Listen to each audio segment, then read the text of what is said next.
Normalement, la Pâque, c'est pas pour refaire la Pâque, mais c'est une célébration. Alléluia.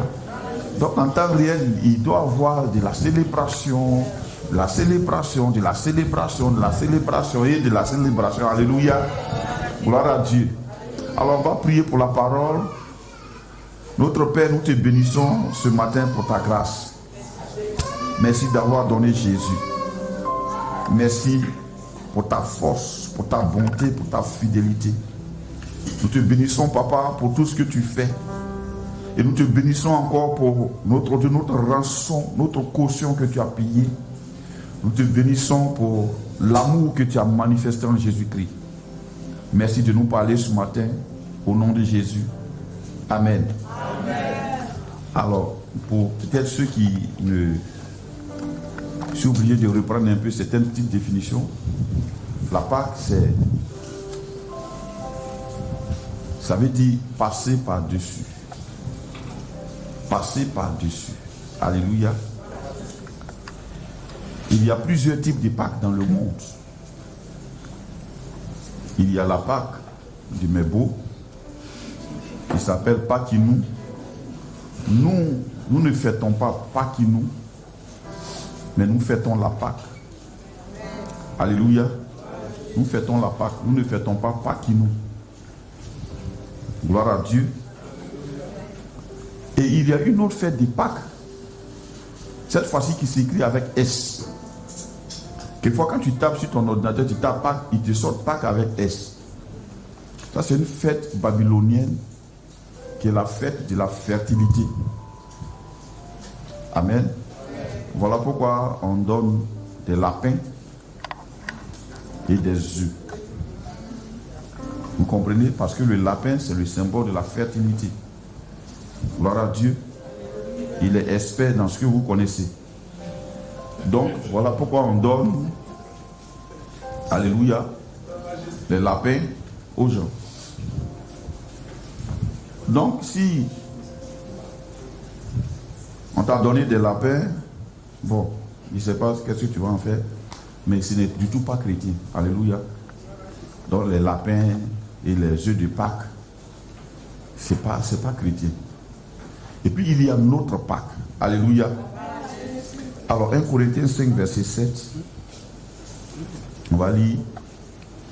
On va expliquer un peu. Normalement, la Pâque, c'est tout ce que nous faisons chaque jour. Parce que quand nous prêchons Christ, nous prêchons la Pâque. Alléluia. 1 Corinthiens 5, 7. Qui dit quoi? Faites disparaître le vieux levain, afin que vous soyez une Pâque nouvelle, puisque vous êtes sans levain.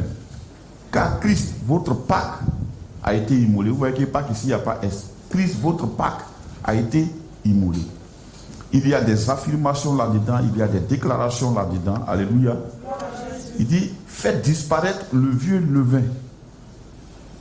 Le vieux levain, faites-le disparaître. Afin que vous soyez une Pâque nouvelle. Puisque vous êtes maintenant, et c'est ce qui m'intéresse, vous êtes maintenant. Quand Dieu dit vous êtes, c'est que vous êtes. On devrait s'atteler sur ce que Dieu dit de nous. Voilà pourquoi la parole de Dieu est le miroir des enfants de Dieu pour voir réellement ce que nous sommes. Pas ce que nous disons que nous sommes, mais ce que nous sommes selon Dieu. Alléluia.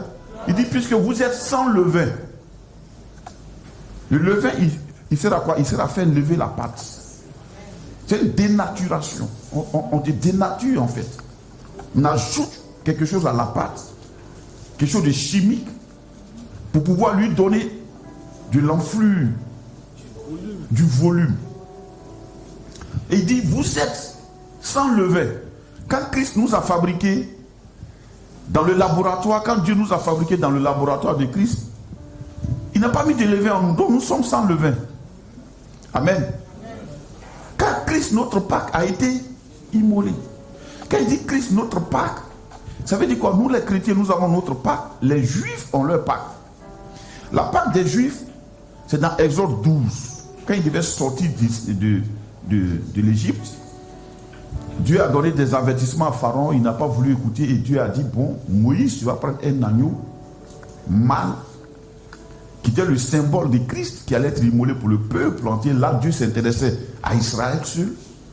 Il dit, tu vas l'immoler et chaque famille va le manger. Il sera mangé à la hâte. Il ne sera pas bouilli dans l'eau, il sera rôti au feu. Bouilli dans l'eau. Pourquoi ne pas être bouilli dans l'eau? Parce que bouilli dans l'eau, l'agneau ne sera pas en contact avec le feu directement. Il allait cuire, mais il allait cuire avec l'eau, la vapeur d'eau, il allait cuire avec l'eau. Or là, quand il dit qu'il sera rôti au feu, il est directement en contact avec le feu. Pour être consumé, pour être cuit par la chaleur, la souffrance. Alléluia. Et il allait être mangé avec des herbes amères pour qu'il soit digéré rapidement. Gloire à Dieu. Alors, donc il dit, quand vous allez faire ça, l'ange de la mort va passer. Dieu va envoyer son jugement contre Israël, contre Pharaon et l'Égypte, qui eux n'ont pas immolé la Pâque et qui vont subir le jugement de Dieu. Donc l'ange de la mort passe et il trouve le sang sur les linteaux des portes et il va surpasser la maison là où il y a le sang sur les linteaux des portes. Voilà la Pâque des Juifs. Donc après ça, Israël devait maintenant partir, libéré du Pharaon, de l'esclavage et partir dans le pays de la liberté, de la grâce de Dieu. Là où coule le lait et le miel. Donc la Pâque a cette signification spirituelle de nous libérer totalement. Alléluia. De nous affranchir de l'esclavage totalement. Alléluia. Pour les Juifs, c'était l'esclavage humain du Pharaon, mais pour nous, c'est l'esclavage spirituel des démons, du Satan. Alléluia. C'était donc l'ombre des choses à venir. Donc quand on pense à Pâques, pensons non seulement à notre liberté, à la grâce que Dieu nous a faite, mais en même temps aussi nous pensons à la croix. Parce que Christ a été immolé. Il a été immolé à la croix. Alléluia. C'est pourquoi Paul dit, la prédication de la croix est une folie pour ceux qui périssent. Alors que veut dire la prédication de la croix? La prédication de la croix, c'est présenter Christ crucifié qui a pris totalement nos péchés, qui a pris totalement nos souffrances, qui a pris totalement nos maladies, qui a tout pris sur lui. Alléluia. Et donc, nous présenter nous-mêmes comme étant des gens libres, des personnes libres, des personnes dans la plénitude de la grâce de Dieu, des personnes dans la plénitude de la faveur divine. Alléluia. Donc la Pâque est notre célébration, est la célébration de notre liberté. Frère, tu devrais être libre.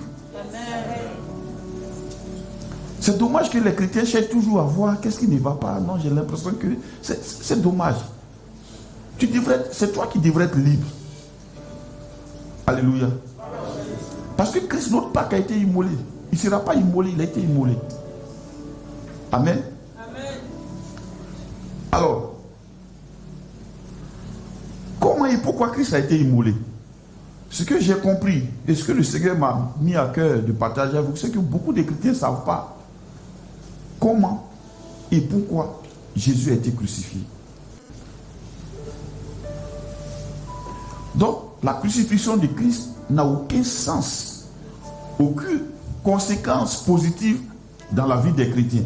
Ils cherchent encore à être sauvés de nouveau. Ils cherchent encore à trouver une solution ailleurs. Frère, nous sommes le résultat de sa crucifixion. Le chrétien, c'est le résultat de la crucifixion de Jésus. Alors, nous allons prendre ceux qui ont rédigé vraiment les versets et qui nous aident à faire la méditation ont bien trouvé que dans cette période-là, nous avons médité beaucoup plus sur la crucifixion de Christ. Amen. Alors, donc, dans le livre de Luc, chapitre 23, on parle. Je veux que ce matin, tu comprennes pour que Si tu comprends ça, frère, on n'aura pas besoin de lutter pour prier pour toi, pour être guéri, pour prier pour toi, pour faire beaucoup de choses. Mais il y a un manque de compréhension.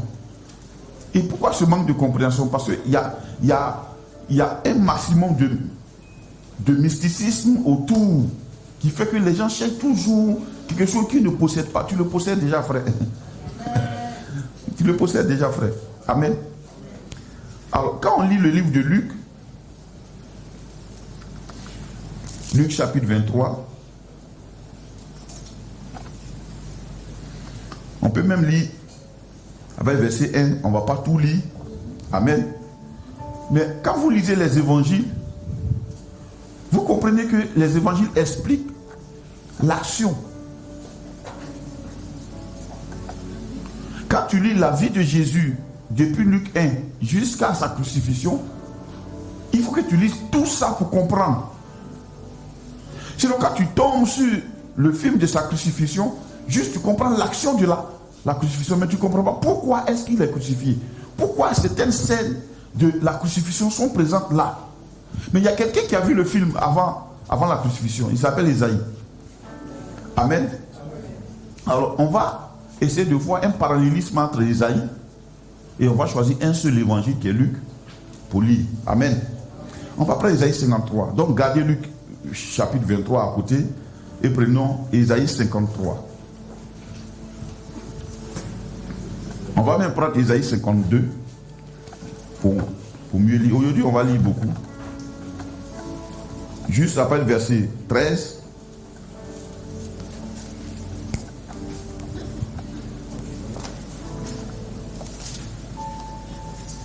Isaïe 52, après le verset 13.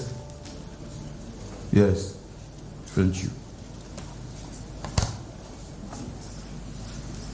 Isaïe 52, après le verset 13. Vous y êtes, on va lire. Quelqu'un lit? Voici, mon serviteur prospérera. Oui. Il montera. Oui. Il s'élèvera. Et il s'élèvera bien haut. Ok, on continue. De même qu'il a été pour plusieurs un sujet de froid. Oui. Tant son visage était défiguré. Oui. Tant son aspect différait de celui des fils de l'homme. Mm-hmm. De même, il sera pour beaucoup de peuples un sujet de joie. Mm-hmm. Devant lui, des rois fermeront la bouche, car ils verront ce qui ne leur avait point été raconté. Ils apprendront ce qui n'avait point entendu. Bien. C'est bon, non? Ok. Quand on lit ça, tout de suite on se dit, revenons au tout début, après le verset 13. Verset 13. Ok. Voici mon serviteur prospérera, il montera, il s'élèvera bien haut. Tu vois, quand tu lis la Bible, que tu t'arrêtes là, tu penses qu'on parle de toi. On ne parle pas de toi. Alléluia. Tu vois, beaucoup ont pris la Bible pour en faire. Bon, quand ils trouvent un passage, on ne parle pas de nous. Donc quand tu t'arrêtes là, tu te dis, mais il y a quelque chose qui ne va pas. Mais prenons la version Semeur pour comprendre qu'est-ce qu'il dit en disant il s'élèvera bien haut. Prenons Semeur. Ça va, tu as la version là-bas, Semeur? Ok.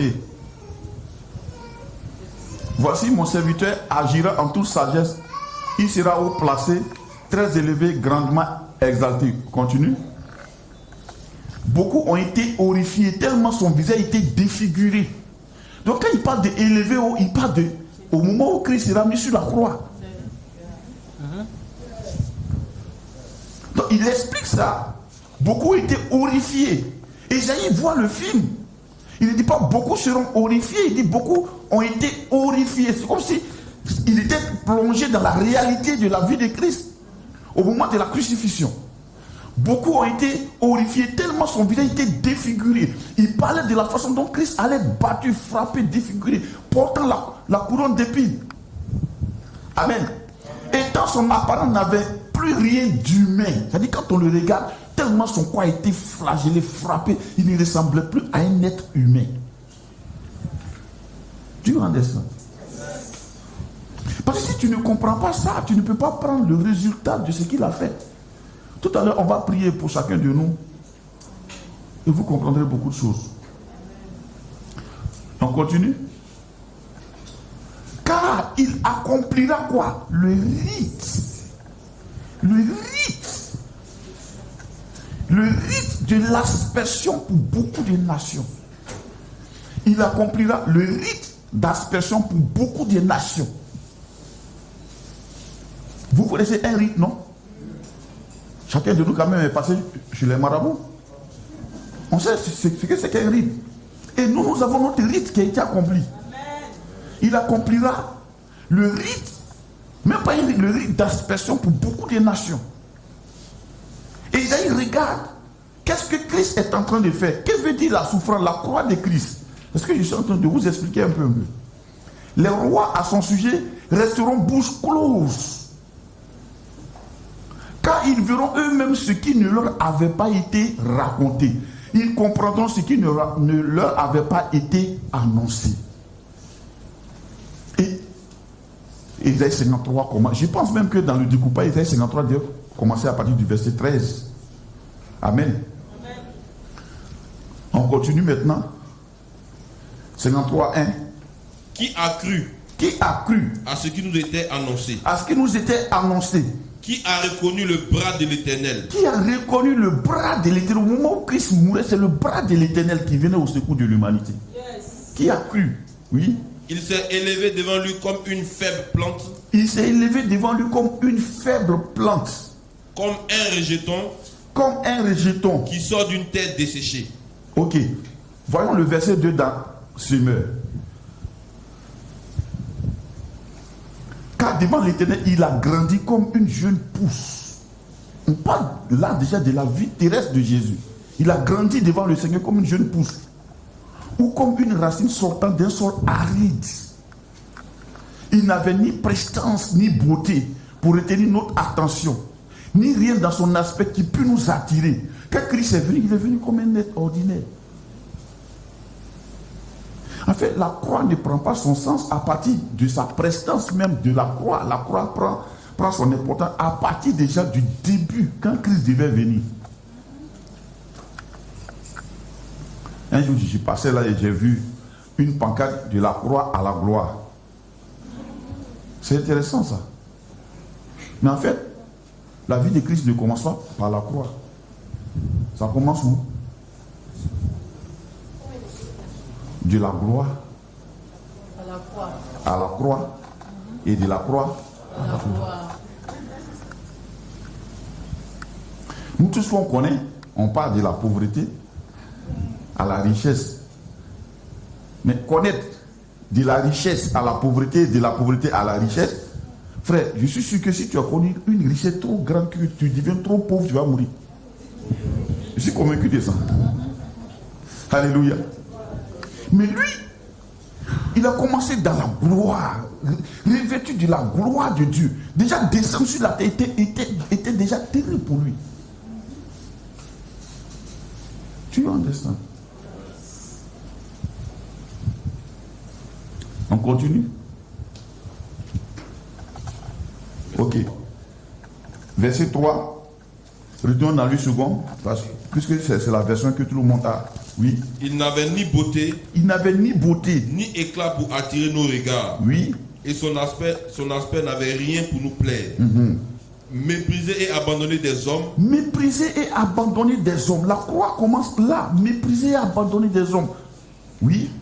Homme de douleur et habitué à la souffrance. Homme de douleur et habitué à la souffrance. Semblable à celui dont on tourne le visage. Semblable à celui dont on détourne le visage. Nous l'avons dédaigné. Nous l'avons dédaigné. Nous n'avons fait de lui aucun cas. Nous n'avons fait de lui aucun cas. Cependant. Ce sont nos souffrances qu'il a portées. Ce sont nos souffrances qu'il a portées. C'est de nos douleurs qu'il s'est chargé. C'est de nos douleurs qu'il s'est chargé. Et nous l'avons considéré comme puni. Nous l'avons considéré comme puni. Frappé de Dieu. Frappé de Dieu. Et humilié. Et humilié. Stop. Est-ce que vous savez ce qui s'est passé quand Christ était arrêté? Les gens le considéraient comme un imposteur. Pourtant, ils ont vu tout ce qu'il a fait comme miracle. Lazare n'est pas ressuscité dans une autre nation. C'était là. Il pouvait avoir la preuve de ce que Lazare était mort et enterré, ressuscité le 4e jour. Ils avaient vu ça. Il y avait un parmi même les religieux qui s'appelle Jairus, dont la fille a été ressuscitée par Jésus. Ils avaient le témoignage. Ils avaient l'aveugle à qui ils demandaient, mais qui t'a guéri? Il dit, bon, après ils ont dit, non, c'est un pécheur. Il dit, bon, si les pécheurs, moi je ne sais ce que je sais, j'étais aveugle, maintenant je vois. Ils l'ont interrogé, cuisiné jusqu'à le gars dit, non, j'étais aveugle, maintenant je vois, point. Ils ont eu tellement de témoignages. Il y a eu Nicodème qui est venu le voir. Pour dire, personne ne peut faire ce que tu fais s'il n'est envoyé de Dieu. Et eux-mêmes, les souverains sacrificateurs, tout le Sanhédrin savait ce que ce Jésus faisait, tellement les miracles étaient réalité. Lui-même, il a dit, allez-y dire à Jean-Baptiste que les aveugles voient, les sourds entendent, les boiteux marchent, les lépreux sont purifiés, ainsi de suite. Il a tellement fait de miracles devant leurs yeux. Mais malgré cela, il n'y a même pas un qui a levé le petit doigt pour dire, j'ai bénéficié de lui. Il m'a fait du bien hier. Il n'y avait pas un. Toute la nation a eu la bouche bée, fermée, comme s'ils n'avaient jamais connu Jésus. Alléluia. On continue. Verset 5. Oui. Mais il était blessé pour nos péchés. Donc ici, on explique ici pourquoi il subissait ça. Dans Luc, c'est lui qui a dit une fois en passant que je vais mourir pour vos péchés. La nouvelle de sa naissance a été annoncée, on dit, c'est lui qui va porter le péché de son peuple. Mais après, on n'en parlait plus. Mais Isaïe explique pourquoi. Il faut que tu comprennes pourquoi Christ est mort. Et que quand il mourait là, qu'est-ce qui se passait en réalité? Ce sont nos souffrances qu'il a portées. Dans la version Semé, il dit, pourtant en vérité, c'est de nos maladies qu'il s'est chargé. C'est de nos maladies qu'il s'est chargé.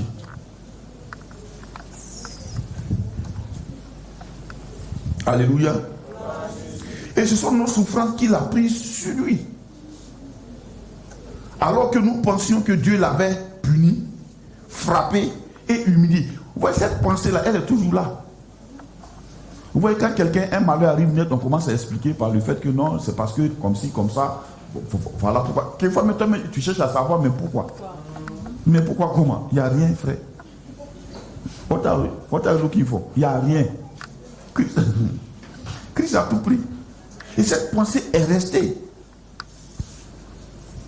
Dès que quelqu'un n'a pas l'argent net, il cherche à savoir, mais pourquoi? Est-ce que je n'ai pas un esprit de maître? Oui, bon. Parce qu'il faut que tu pries pour moi, parce que là, je ne comprends pas. Partout où je passe, mais ça je ne sais pas, mais ça ne va pas. Moi, je ne sais pas. Ce que je sais, Christ, il a tout pris. Amen. Gloire à Dieu. Verset 5. Verset 5. Mais il était blessé pour nos péchés. Regardez en haut, ça commence par quoi d'abord? Il est venu se charger de nos péchés. Non, d'abord, verset 4. Cependant, ce sont nos souffrances qu'il a portées. Il commence par les souffrances avant d'aller toucher les péchés. Ce sont nos souffrances qu'il a portées. C'est de nos douleurs qu'il s'est chargé. C'est de nos douleurs qu'il s'est chargé. Et nous l'avons considéré comme puni. Et nous l'avons considéré comme puni. Frappé de Dieu. Frappé de Dieu. Et humilié. Et humilié. Donc, il prend nos douleurs, il prend nos souffrances. Amen. Amen. Dis avec moi douleur et souffrance. Douleur et souffrance. Alléluia. Frère, si tu cherches, si tu trouves la douleur en toi, mais elle sera là. Mais il n'a point ouvert la bouche. Semblable à un agneau qu'on mène à la boucherie. Semblable à un agneau qu'on mène à la boucherie. Regarde, Isaïe a vu le film. Il n'a pas ouvert la bouche. Pourquoi il n'a pas ouvert la bouche? s'il ouvrait la bouche, il serait libéré. S'il ouvrait la bouche, il ne serait pas mort à la croix. S'il ouvrait la bouche, toi et moi, on ne serait pas sauvés. Il suffisait simplement qu'il explique. Quand on lui a donné la parole, il suffisait simplement qu'il ouvre la bouche, que c'est fini. Mes frères, ce qui est le plus terrible, j'imagine ce qui s'est passé en lui quand on l'accusait. Il sait qu'il est innocent de tout ce qu'on dit. Il peut expliquer avec des témoins, des preuves à l'appui. Mais il est obligé de fermer la bouche. Pour toi et moi. Il n'est pas mort comme les deux brigands. Et il n'avait aucune preuve de se disculper. Lui, il pouvait dire, je suis innocent, puis c'était fini. Et en même temps, lui-même, il a dit, il y a des légions d'anges qui m'accompagnent actuellement. Si je dis ça net, il va intervenir. Mais malgré cela, il a fermé la bouche. Il a fermé la bouche. Il a fermé la bouche. Juste pour toi et moi. S'il ouvre la bouche, c'était fini. S'il avait ouvert la bouche. Amen. À une brebis muette devant ceux qui l'attendent, il n'a point ouvert la bouche. On venait déposer contre lui. On l'a vu dire ça, on l'a vu faire ça, on l'a vu faire ça. Amen. On continue. Il a été enlevé par l'angoisse. Il a été enlevé par l'angoisse. Autre chose encore. Attends un peu, mon fils. Attends un peu. Je vais aller dans Luc 23. Là. Parce que Luc.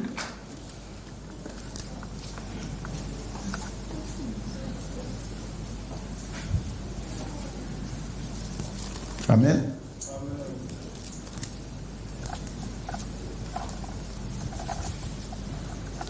On va prendre Luc 23 à partir du verset. À partir du verset 4 même, pour voir l'objet de son accusation. Puis il a dit aux principaux sacrificateurs et à la foule, je ne trouve rien de coupable en ce temps. Et Pilate n'était pas juif. Frère, c'est son propre peuple qu'il a livré et qu'il a condamné pour qu'il soit crucifié. Amen. Mais ils insistaient et disent, il soulève le peuple en enseignant par toute la Judée depuis la Galilée où il a commencé jusqu'ici. Regardez, Jésus enseignait quoi? Il enseignait Dieu. Il disait, mais si on te gifle, ne réagis pas. Ce serait intéressant d'avoir un peuple dans lequel il n'y a pas de palabre. Aujourd'hui, l'Église est étonnée de voir qu'on est persécuté, ce n'est pas nouveau. Mais 15 maquis à côté, personne ne sera dérangé, mais 15, même 3 églises.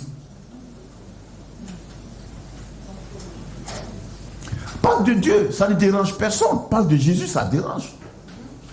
Parce qu'en réalité, il n'y a pas anti-Dieu, il n'y a pas anti-Dieu, il y a anti-Christ. Voilà pourquoi le focus c'est Christ, ce n'est pas Dieu. Ce n'est pas au nom de Dieu tout genou fléchit, c'est au nom de Jésus. Amen. Verset 7, mais ils incitaient, d'accord, juste verset 9, il lui adressa beaucoup de questions. Bon, ok.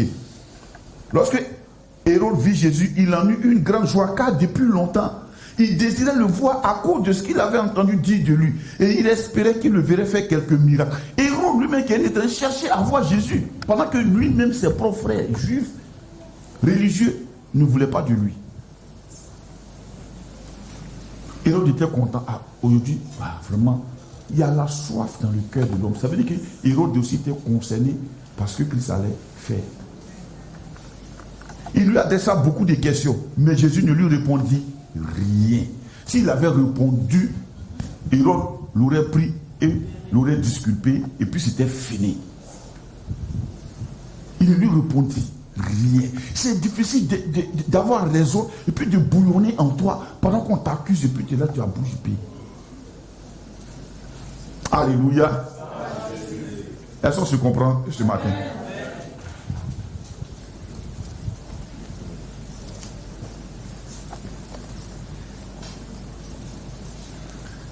Verset 14. Vous m'avez amené cet homme comme excitant le peuple à la révolte. Et voici, je l'ai interrogé devant vous. Et je ne l'ai trouvé coupable d'aucune des choses dont vous l'accusez. Hérode non plus, car il nous l'a renvoyé. Et voici, cet homme n'a rien fait qui soit digne de mort. Vous voyez un peu, non?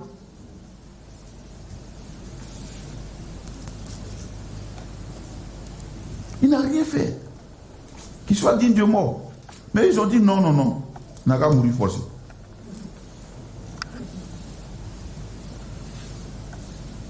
Alléluia. Quand on prend Matthieu, chapitre 27, verset 11, on va lire ça. Pour mieux comprendre ce que Isaïe avait dit, qu'il n'a pas parlé. En fait, quand tu n'as pas lu Isaïe, tu ne peux pas comprendre pourquoi Jésus ne pouvait pas se défendre. Mais si se défendait, c'était fini Matthieu 27, après le verset 11. Matthieu Jésus, 27, oui. Verset 11. Oui. Jésus comparut devant le gouverneur. Oui. Le gouverneur l'interrogea en ces termes. Oui. Es-tu le roi des Juifs? Es-tu le roi des Juifs? Jésus lui répondit. Tu le dis. Regardez là, tu vois, ce qui est intéressant, Jésus ne s'est pas renié. Mais quant à ce qu'on a dit qu'il a fait, il n'a pas parlé. Es-tu le roi des Juifs? Jésus lui dit, tu le dis. On continue. Mais il ne répondit rien aux accusations des principaux sacrificateurs et des anciens. Mais il ne répondit rien aux accusations des principaux sacrificateurs et des anciens. Pourquoi il ne répondit rien?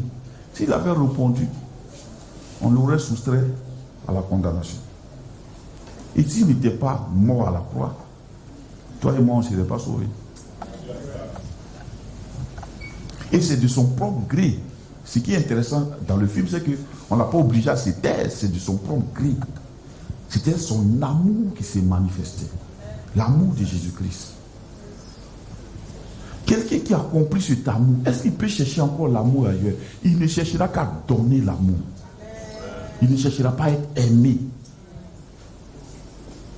Or, le pouvoir de beaucoup de chrétiens, c'est que leurs cœurs sont vides d'amour. Ils cherchent l'amour. Ils cherchent à être aimés.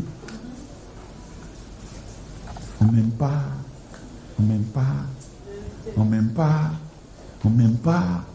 Mes enfants ne m'aiment pas. Mon époux ne m'aime pas. Ma femme ne m'aime pas. Et mes parents ne m'aiment pas. Les pasteurs ne m'aiment pas. Son amour est tellement fort que s'il parlait un peu, M. Gray était mort dans ses péchés. S'il parlait un peu, tu étais mort dans tes péchés. Regardez un peu. Ça tenait qu'au fil. Et la Bible dit, il pouvait se défendre. Le Père ne lui a pas défendu de se défendre. On finit et puis je vais vous montrer pourquoi le Père ne lui a pas défendu de se défendre. Oui. Verset 13. Oui. Alors Pilate lui dit. Oui. N'entends-tu pas de combien de choses il t'accuse? N'entends-tu pas? Quand Pilate même entend, il dit, mais mon frère, moi je vais te libérer. Défendre, dis quelque chose. Jésus, mais regarde, je sais que tu es bon. J'ai entendu des témoignages avant aujourd'hui. Mais dis quelque chose pour qu'on ne te crucifie pas. Pilate ne veut pas le tuer. Mais Jésus lui dit quoi? Et Jésus ne lui donna de réponse sur aucune parole. Jésus ne lui donna de réponse sur aucune parole. Ce qui étonna beaucoup le gouverneur. Je ne sais pas, il y avait combien de cahiers de charges contre lui.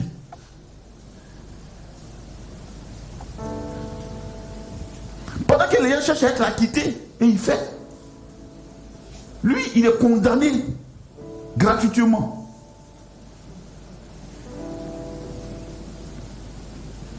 Puis là, c'est comme si le procureur dit, mais, pardon, je peux retirer la plainte, mais le juge dit, mais dis quelque chose, puis je m'ai acquitté.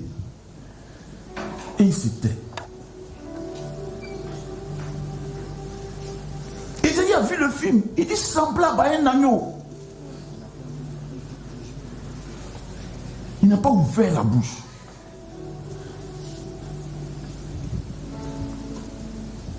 Pour nous sauver, il n'a pas ouvert la bouche. Pourquoi? Parce qu'il devait porter nos maladies. Il devait porter nos souffrances. Il devait porter nos iniquités. Ce n'est pas le péché seulement, ce n'est pas les iniquités seulement. La maladie, les douleurs.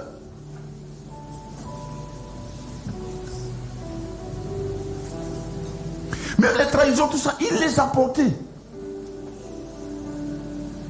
Il était le premier à être trahi. Toute une église qu'il a fondée, eux tous sont partis, il lui reste que 12 personnes. Il a dit, mais vous allez-y aussi. Puis il a dit, à qui irons-nous? Tout ça faisait partie du processus.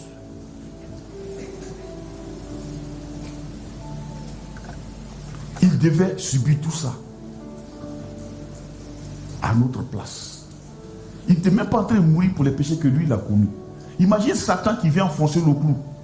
Puis tu vas mourir pour ces gens-là. Toi, le Fils de Dieu. Aujourd'hui, c'est dommage que pour un emploi on pleure. C'est dommage que pour peut-être, je ne sais pas moi, de l'argent on pleure. C'est dommage. Apprenez à comprendre ça, frère. Parce qu'aucune chose sur la terre ne peut nous donner la joie. Vous savez, on a été conçu. La Bible dit, on a été préparé, conçu, de telle sorte à recevoir Dieu, à recevoir Jésus dans notre cœur. Donc le vide qui est dans ton cœur, tant qu'il n'est pas comblé par Jésus, rien au monde ne te donnera la joie, frère.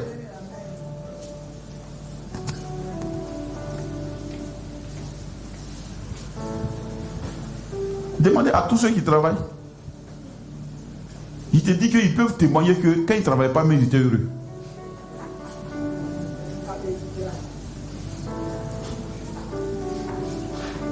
Quand ils ne travaillaient pas, vraiment, il était heureux.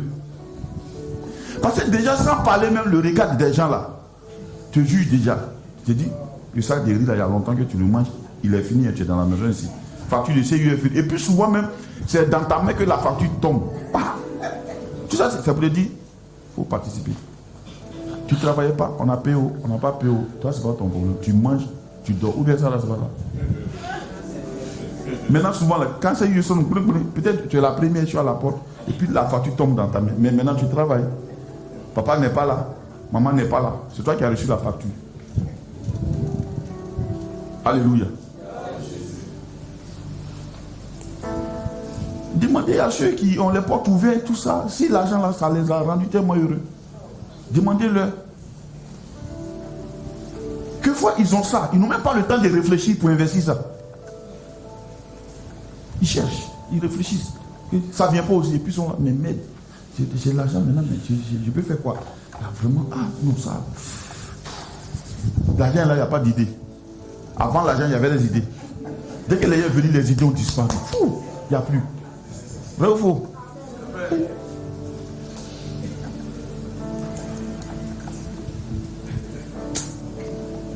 Demandez à ceux qui sont mariés. Si le lendemain de leur mariage même là, ils étaient tellement heureux. Ils ont vu qu'ils sont même chose. Ça n'a rien changé. En fait, ça n'a rien changé. Seulement ça a augmenté la responsabilité. C'est tout. Avant, tu ne t'inquiétais des personnes. Maintenant, tes sorties sont contrôlées. Avant, tu mangeais ce que tu trouvais. Maintenant, il faut que tu demandes à quelqu'un, tu veux manger quoi? Et le gars, il peut ne même pas te répondre. Et tu tournes sur toi dans la cuisine, tu tournes, juste pour réfléchir et trouver quelque chose que quelqu'un va manger. Qui n'est même pas ton père.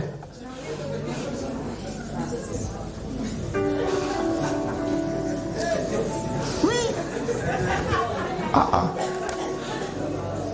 Oui.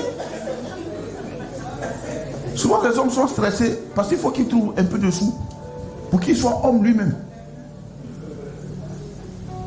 Parce que quand il est là, qu'il n'a pas de véhicule, qu'il y a la voiture de gens qui passe avec, qui doit prendre les Rolls Royce à sa femme, il est frustré. Il a arrêté chose et truc à l'arrêt de Rolls Royce, et puis les gens passent, et le gars passe le suite de sa voiture, et puis chez derrière sa femme. Il voit que mais le salaud chez lui, une belle femme. Donc tu es là, tu es fâché. Vous n'en souffrez pas, si. Si, vous en souffrez bien. Et le gars, regarde, il est dans la voiture, une belle voiture, puis il tord ça. Et puis il y a ta femme. Et tu regardes maintenant dans le visage de ta femme, si elle le regarde aussi. Et là, tu es en boule. Et puis vous partez à la maison. Et vous suivez là. Rien ne peut te donner la joie. Ton cœur a été conçu pour que tu reçoives Jésus. C'est de là que vient ta joie. Nulle part ailleurs, frère.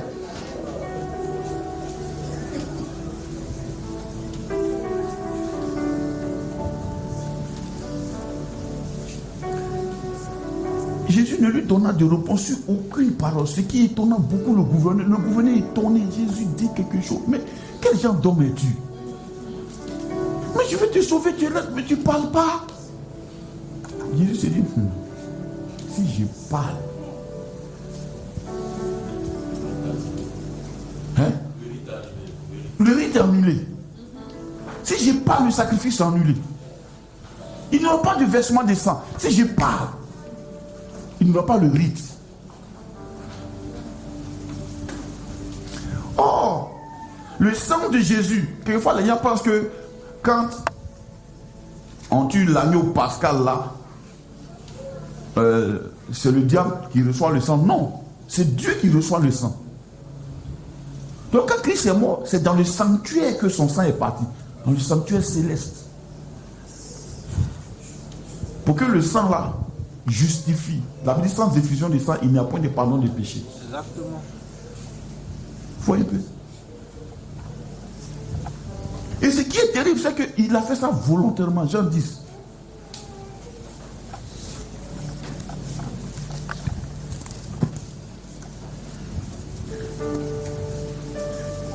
Jean 10, à partir du verset 15.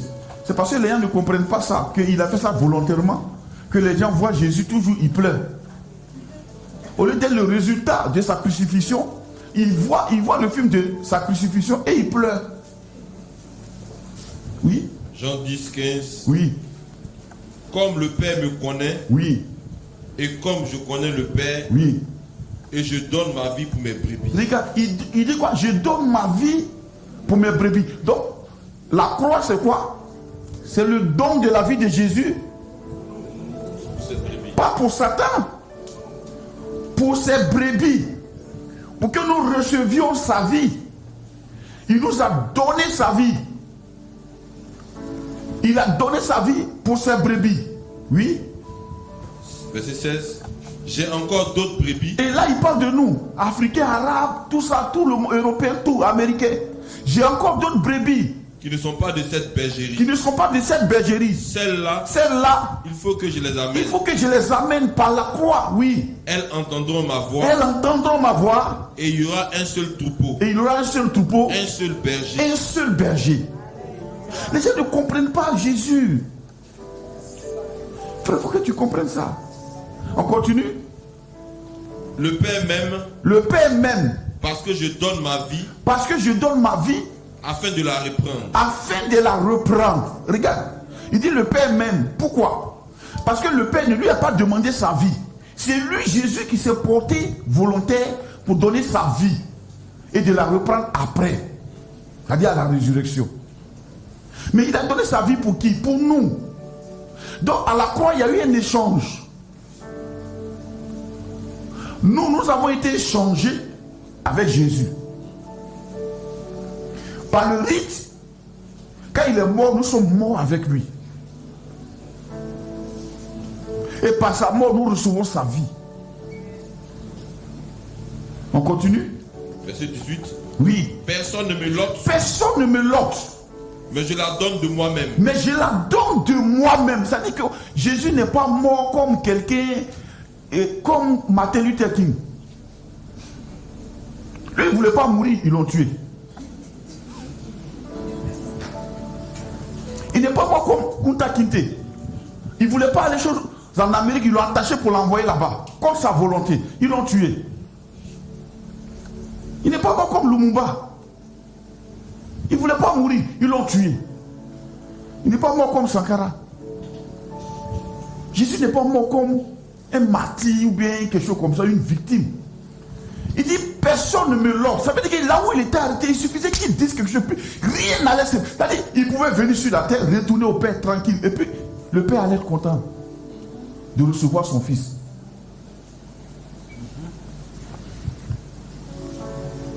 Mais je la donne de moi-même. Regarde, on dit quoi? Jésus, il donne sa vie pour toi de lui-même.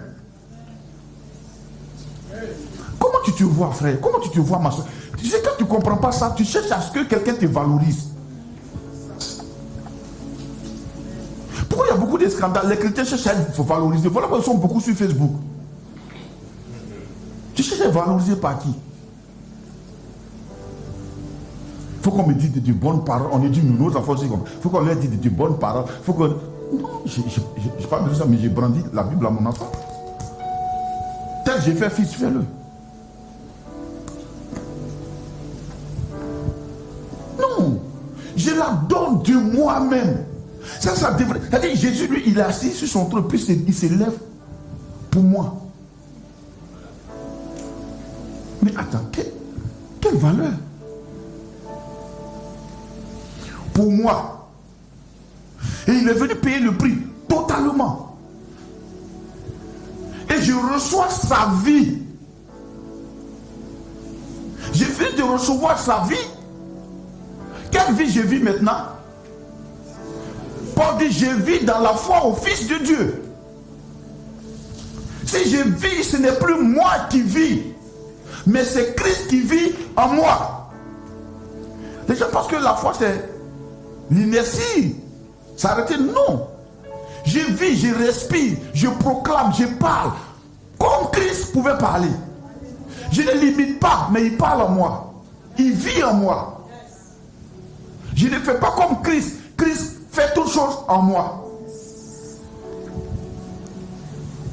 Mais je la donne de moi-même, oui. J'ai le pouvoir. J'ai le pouvoir de la donner. De la donner. Et j'ai le pouvoir de la reprendre. Et j'ai le pouvoir de la reprendre. Tel est l'ordre. Tel est l'ordre que j'ai reçu de mon Père. Que j'ai reçu de mon Père. Avant qu'il ne vienne, le Père appelle le Fils. Le Fils il se propose. Le Père dit, Fils, c'est bien. Mais je ne t'y force pas. Hein. Si tu arrives là-bas, si tu vois que c'est dangereux, que ces gens-là, si tu vois que c'est trop dur, reviens. Je ne te condamnerai pas parce que tu es revenu. Ça accomplit ce que je veux pour sauver ce monde-là. Tu as tout le pouvoir. Mon armée t'accompagnera. Si c'est trop dur, retourne.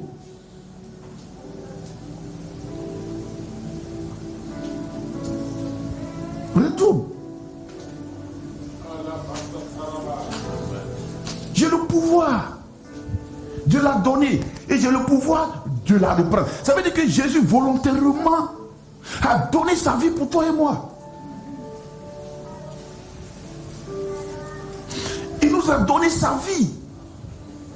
Alors frère, resplendis. Resplendis.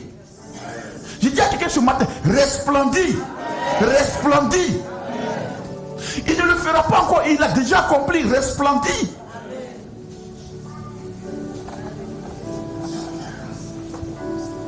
Pourquoi serais-tu encore en train de vivre comme un esclave? Mais resplendis. La vie abondante de Jésus, il nous l'a donnée. J'ai le pouvoir. Tel est l'ordre que j'ai reçu de mon Père. Ça veut dire à l'instant où il était en train de parler, il suffisait simplement qu'il dise, Père, je renonce. Même dans le jardin de Gethsemane, il a failli. Il a dit, Père, si cette coupe pouvait s'éloigner de moi. Et après il dit, toutefois, non pas ma volonté, mais ta volonté. Le Père était prêt. Dès qu'il a dit toutefois, il dit, ah d'accord. Dieu ne force personne. Il n'a même pas forcé Jésus lui-même pour venir mourir pour nous. Frère, est-ce que tu comprends? Je ne suis pas en train de te dire, est-ce que tu comprends la valeur que tu as? Non. Je suis en train de dire, est-ce que tu comprends le sacrifice que Christ a payé à la croix pour toi? On ne mérite pas ça. Quelquefois les gens disent, non, on est valorisé devant Dieu. Non. Non. Si on comprend que Jésus est venu payer le prix parce qu'on vaut son prix, non. C'est qu'on passera à côté. On ne vaut pas la vie du Fils de Dieu. Il est venu mourir à la croix pour nous. Et c'est une grâce. Voilà pourquoi on doit recevoir ça vraiment avec beaucoup de joie. Paul dit, si quelqu'un veut se glorifier, qu'il se glorifie en Christ. Pourquoi les enfants de Dieu ne se glorifient pas? D'être enfants de Dieu.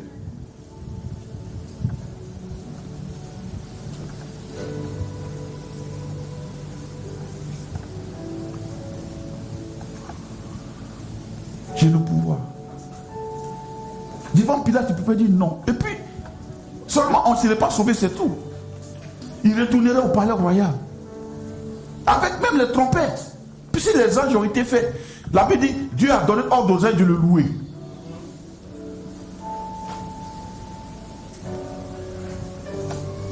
Celui qui peut le plus, peut le moins.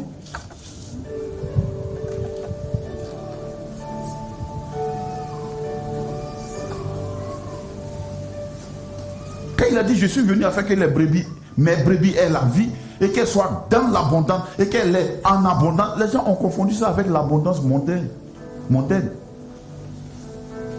Posséder la vie éternelle en abondance, à tel point que nos cellules, tout en nous respire la vie de Dieu.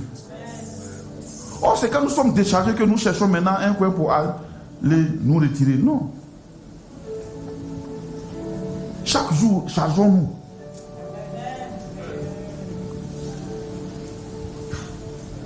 Voilà quelqu'un qui est Jésus, qui n'a jamais eu le palu, ni la lèpre. Il touche un lépreux, le gars est purifié. Et la Bible dit que c'est sa vie qu'il a échangée contre la nôtre.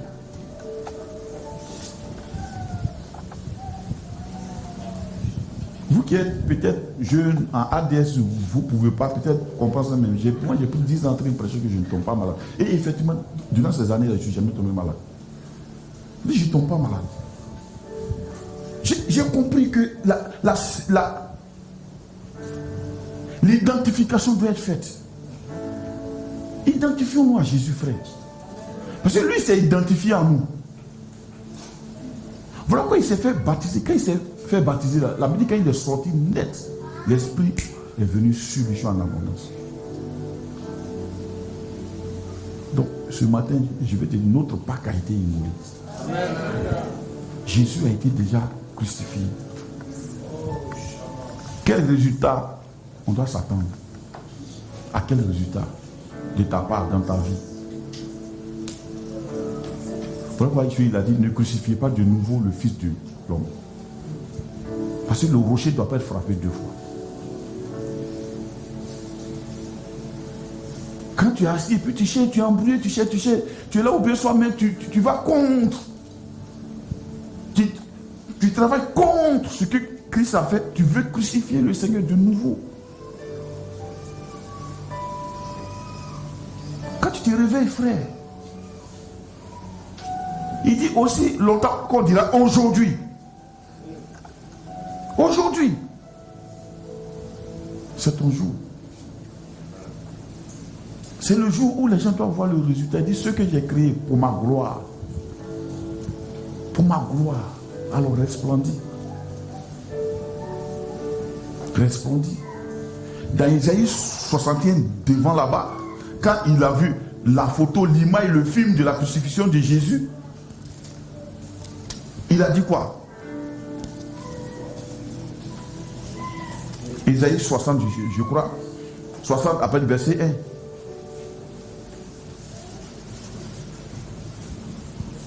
« 53, Christ, il voit l'image du film de Jésus. 60, il dit quelque chose. Lève-toi. Oui. Lève-toi. Lève-toi. Sois éclairé. Sois éclairé. Car ta lumière arrive. Car ta lumière arrive. Et la gloire de l'Éternel se lève sur toi. Et la gloire de l'Éternel se lève sur toi. Il dit lève-toi. Personne ne te tiendra debout. Lève-toi. Lève-toi dans les pleurs. Lève-toi. Lève-toi dans les regrets, les lamentations, toutes ces choses-là. Lève-toi. Ça t'apporte quoi? Lève-toi de là. Lève-toi. Dans la version King James, en français, dans la version chose anglaise, il dit arise and shine. Arise and shine. Alors, il dit, lève-toi. Et puis après, il dit quoi? Brille. Shine, brille. Brille.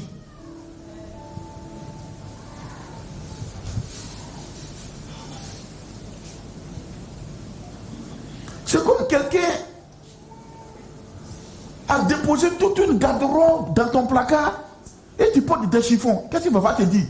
Mais lève-toi, habille-toi bien.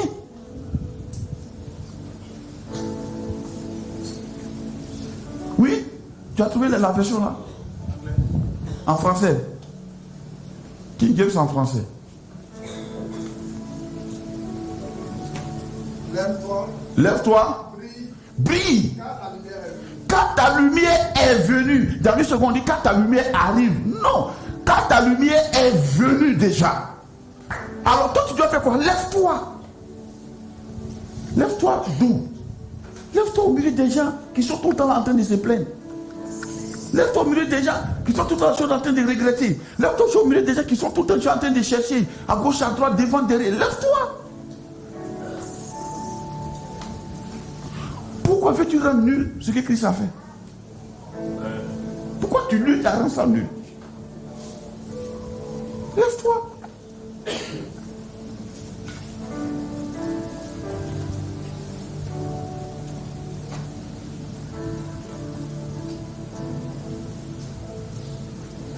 Alléluia.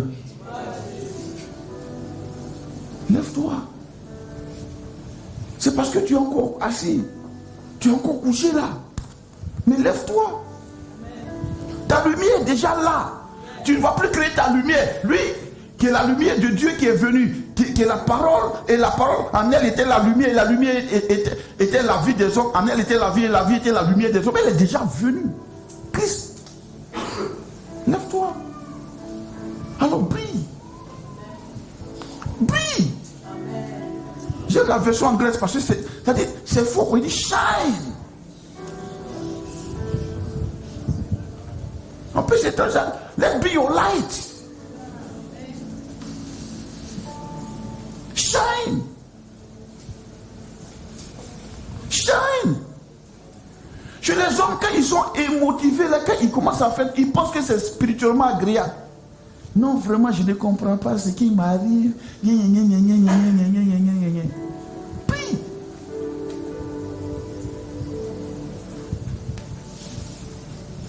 Brille. Jusqu'à quand seras-tu en train de chercher de l'aide? L'aide est déjà venue, frère.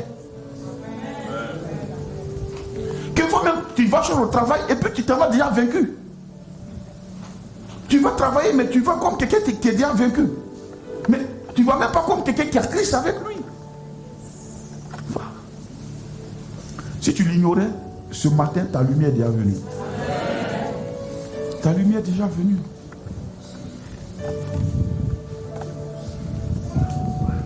Ta lumière est déjà venue. Alors, le brille.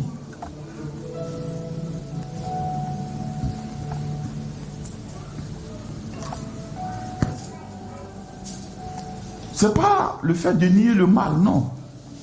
Tu peux être même peut-être malade.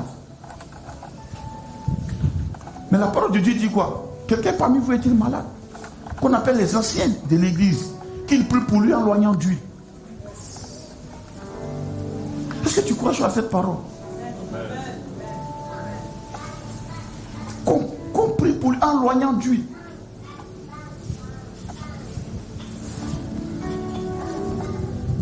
Il dit la prière fervente.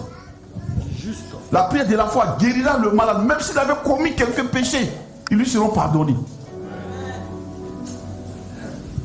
C'est-à-dire au moment où la guérison vient, le pardon aussi vient. Ce matin, c'est pour toi. C'est pour moi. Laisse ce cœur-là guéri, frère. Jusqu'à quand seras-tu dans hier? Quand les gens parlent avant, ils sont dans avant est passé. Frère, hier ne reviendra plus jamais. Exact. Voilà pourquoi Dieu dit, ce que tu peux faire aujourd'hui, fais-le. Hier. quand j'étais jeune, tu n'es plus jeune. Tu es fait pour préparer la destinée des gens. Lève-toi.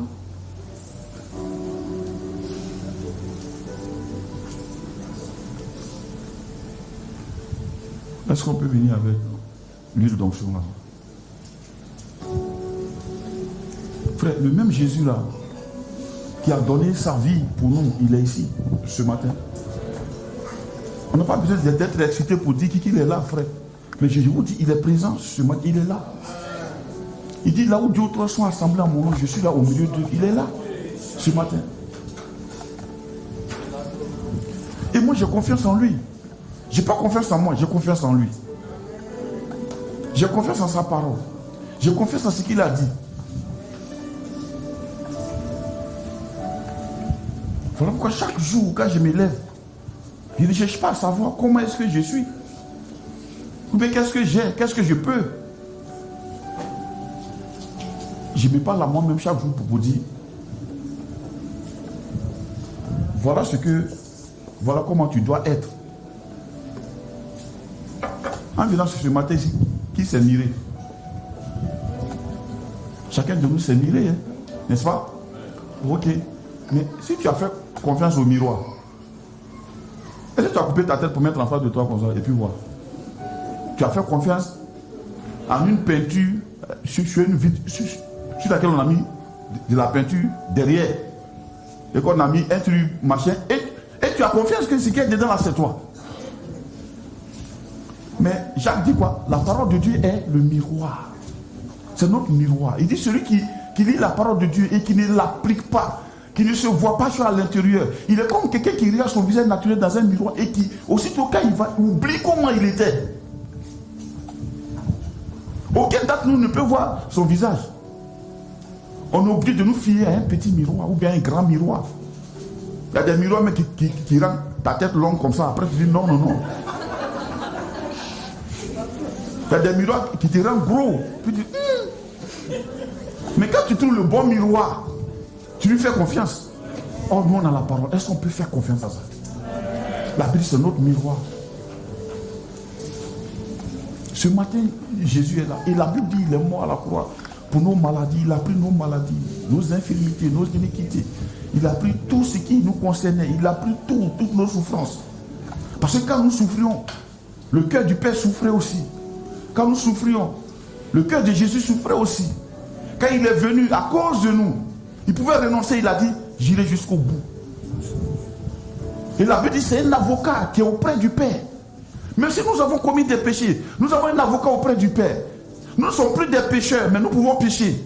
Si jamais ça arrive, il dit, petits enfants, nous avons un avocat auprès du Père. Jésus-Christ le juste, l'incorruptible. Je dis qu'on ne peut pas soudoyer pour quitter derrière nous. Les avocats humains peuvent être soudoyés par la partie adverse. Mais lui, il est juste. Quand il s'est engagé, il s'est engagé pour nous. Il ne nous abandonnera pas.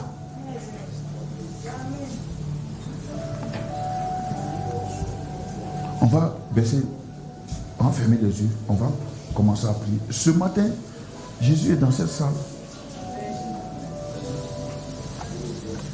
Il vient pour dire, j'ai déjà payé pour ça. Je viens prendre ce pourquoi j'ai payé. Si c'est une maladie, il vient la prendre.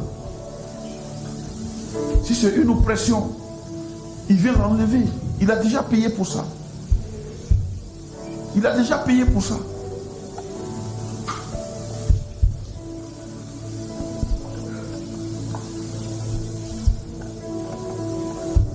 Il a déjà payé pour ça. Seigneur, merci. Merci. Merci pour ta grâce, ta bonté, ta fidélité.